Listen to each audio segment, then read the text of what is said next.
Avatar, The Last Airbender, Book 1. Water, Episode 1. The Boy in the Iceberg. The world was once whole.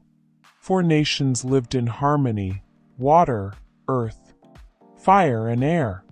Each was guided by people who could command their element with strength and grace. And within every lifetime, there was one person who could master all 4.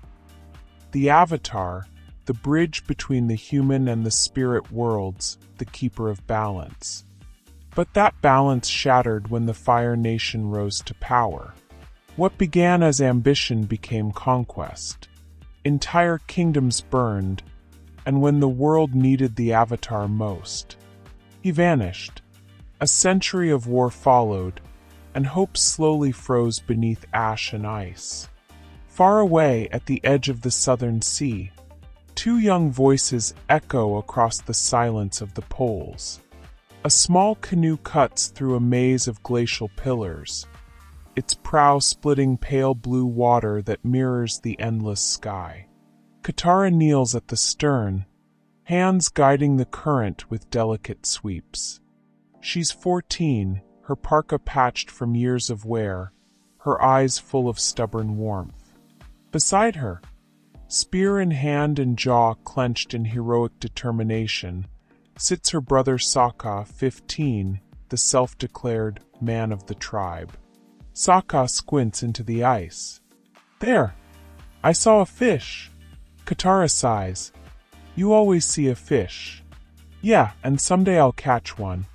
Unlike you, waving your hands around like a magic water witch. It's called waterbending, and if you'd stop yelling, maybe I could actually..." Crack. The canoe nudges an iceberg, wobbling violently. They shout in unison, each blaming the other as the current drags them deeper into the labyrinth of ice. Katara's patience snaps. "You never do anything. You can't hunt, you can't build, and you definitely can't fish." Sokka growls, "Well, maybe I'd have time to fish if you didn't keep bending waves at me." The air stills. Katara's anger surges like a tide. Without meaning to, her hands rise, water spins around them, glimmering, and a pulse of power tears through the sea. A massive wave explodes, slamming against a towering iceberg. The whole glacier splits apart with a thunderous crack. Ice shards rain down around them as the siblings cling to their canoe. When the roar fades, an eerie glow fills the mist. Katara and Sokka stare ahead. Suspended inside the shattered ice is a perfect sphere, glowing bright blue from within. Sokka grips his spear. "Okay, that's not normal." Katara whispers, "There's something in there." The sphere trembles. The glow intensifies until it pierces the clouds above, a column of light soaring into the heavens. The sea erupts beneath them. Inside the light, the outline of a boy appears, bald, with arrow markings on his head and arms, and beside him, the shadow of a gigantic beast. Then boom! The ice explodes outward. The shockwave throws Katara and Sokka into the freezing water. As they surface, coughing, the light fades, and the boy drifts gently down. Eyes closed, Katara wades toward him. "Sokka, he's just a kid." The boy stirs, groans, then opens his eyes, wide and bright with confusion. He sits up, blinking at the endless white. "Will you go penguin sledding with me?" he asks. Katara's mouth drops open. Sokka sputters. "What?" The boy grins, utterly sincere. Behind him, the massive creature, half bison, half bear, shakes itself free of the remaining ice. It yawns, spraying frost everywhere. The boy rushes to it, wrapping his arms around its furry muzzle. "Appa, you're okay." Appa moans affectionately. Steam curls from his nostrils. Katara and Sokka stand frozen, water dripping from their furs. The light fades completely, and for the first time in a century, an airbender breathes the cold southern air. Far above, hidden beyond the horizon, dark clouds part to reveal the black steel prow of a Fire Nation warship. Inside its command deck, a young man with a scar over his left eye gazes into the distance. His name is Prince Zuko, banished heir of the Fire Nation.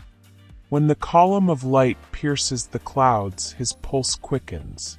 He clenches his fists. Finally, his uncle, Iroh, looks up from his steaming cup of tea. Prince Zuko. It could be nothing, just a storm reflecting. Zuko cuts him off. No, that was a signal. The Avatar has returned. He storms out onto the deck as thunder rumbles overhead. Prepare to head south. The warship pivots, cutting a black scar across the ocean, chasing the fading light on the horizon. The icy wind howls across the southern water tribe as Katara, Sokka, and the strange boy begin their slow journey back home. The boy, barefoot, cheerful, and seemingly untouched by the cold, walks ahead, whistling softly. The enormous creature Appa trudges beside them, shaking snow from his fur like a living mountain. Sokka narrows his eyes. You know, we don't usually bring random glowing boys home, especially ones that pop out of icebergs. Katara folds her arms. He's just a kid, Sokka. He needs help. The boy looks back, smiling. I'm fine, really. Appa's fine too, right, buddy? Appa grunts in reply, and the boy's grin widens. See, he agrees. Sokka scowls. That thing talks. No, the boy says innocently, but I understand him. They reach the edge of the tribe, a cluster of worn igloos scattered across the snow. Smoke drifts weakly from the chimneys. Children play near the shore while elders patch fur tents. Everyone stops when they see Katara and Sokka return, with a flying bison and a bald, arrow-marked boy in orange robes. The villagers gather around, murmuring in disbelief. An airbender, someone whispers. Another replies, they've been gone for 100 years. The boy bows politely. Hi, I'm Ong. Katara smiles. I'm Katara and this is my brother, Sokka. Sokka mutters, and this is a really bad idea. Ong turns to the crowd. Don't worry, Appa's friendly, he pats his companion's nose.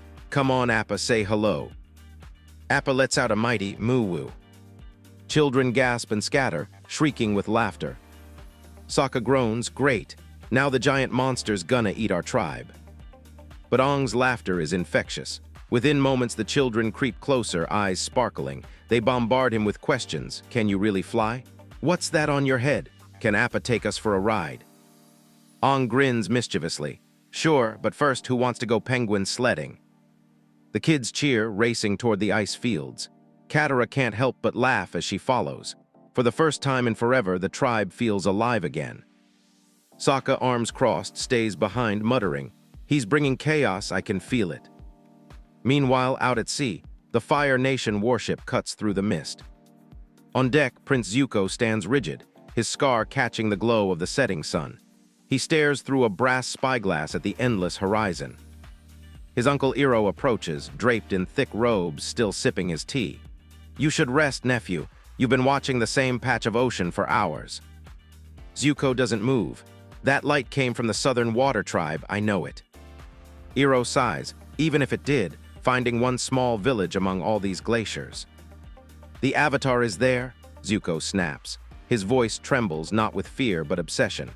He's been missing for 100 years. My father will finally restore my honor if I find him. Iroh frowns softly, lowering his cup. Prince Zuko, even if the Avatar were alive, capturing him would be dangerous. Zuko's fists tighten.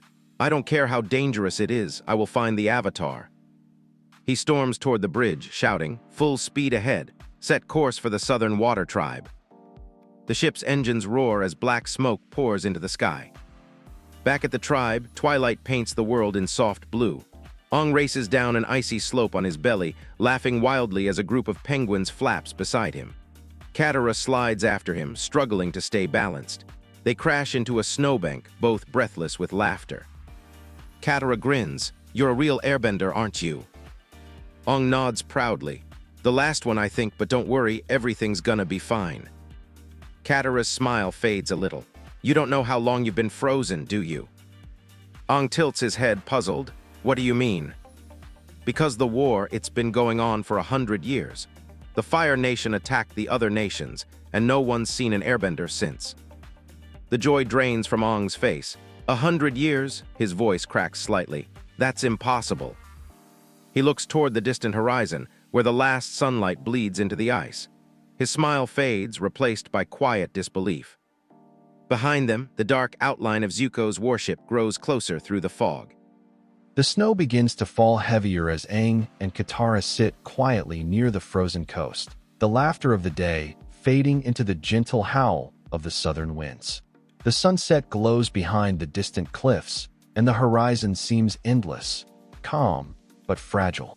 Katara looks at Aang, worry in her eyes. I'm sorry. I shouldn't have just dropped that on you. It's a lot to take in. Aang hugs his knees. 100 years, his voice is soft. That means everyone I knew, my people, they're gone.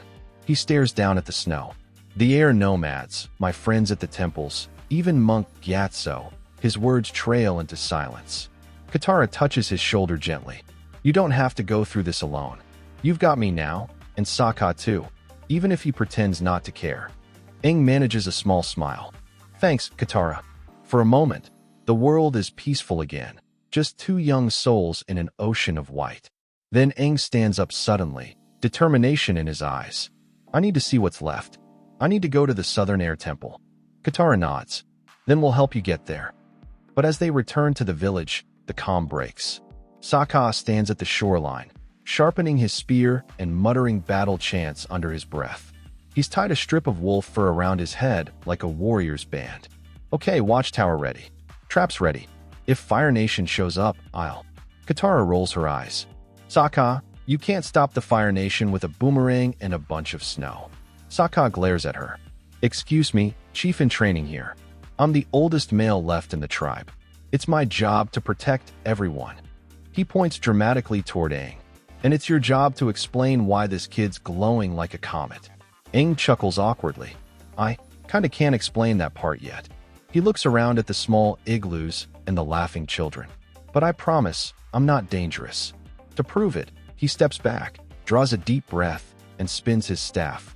The air around him begins to swirl. Suddenly, he leaps, and with a rush of wind, he glides several meters before landing softly in front of Sokka. The entire tribe gasps. Katara's eyes widen. You really are an airbender. Aang grins and bows playfully. Yup, master of air, at your service. The children cheer, racing to mimic his moves. Even Katara can't help smiling again. Sokka, though, mutters under his breath, yup, he's gonna bring trouble. Far across the frozen sea, Fire Nation drums echo through the fog. The great metal warship cuts through the ice, its hull glowing from the heat of the furnaces below. On the bridge, Prince Zuko stands tall, eyes locked on the radar screen that flickers faintly with life. There, he growls. That signal came from there. I can feel it. His uncle Iroh sighs beside him, sipping tea as if on a vacation cruise. It's a small village, nephew. If the Avatar were truly alive, I doubt he'd be hiding among fishermen. Zuko slams his fist on the railing. The light came from the south. It's the Avatar. I know it. He storms toward the deck, barking commands. Prepare for landing. I want the Avatar alive. Back in the village, Katara and Aang are laughing again. The children surround them, asking Aang endless questions about sky bison, air temples, and life in the clouds.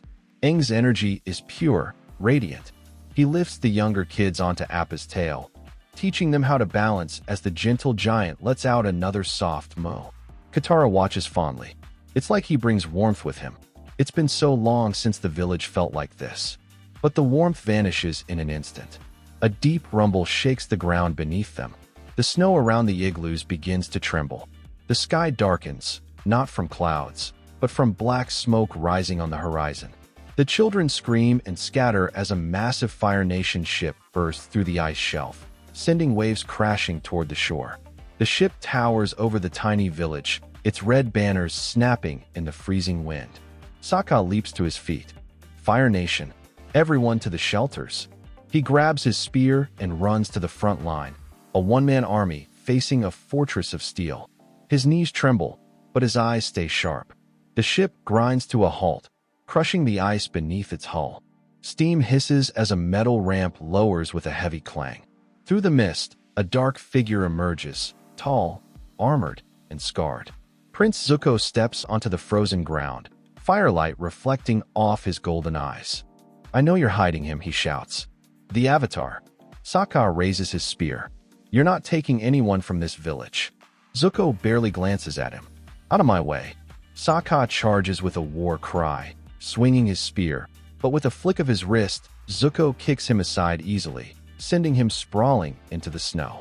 Katara rushes to her brother's side, terrified. "Sokka." Aang steps forward slowly, eyes calm but fierce. "Leave them alone."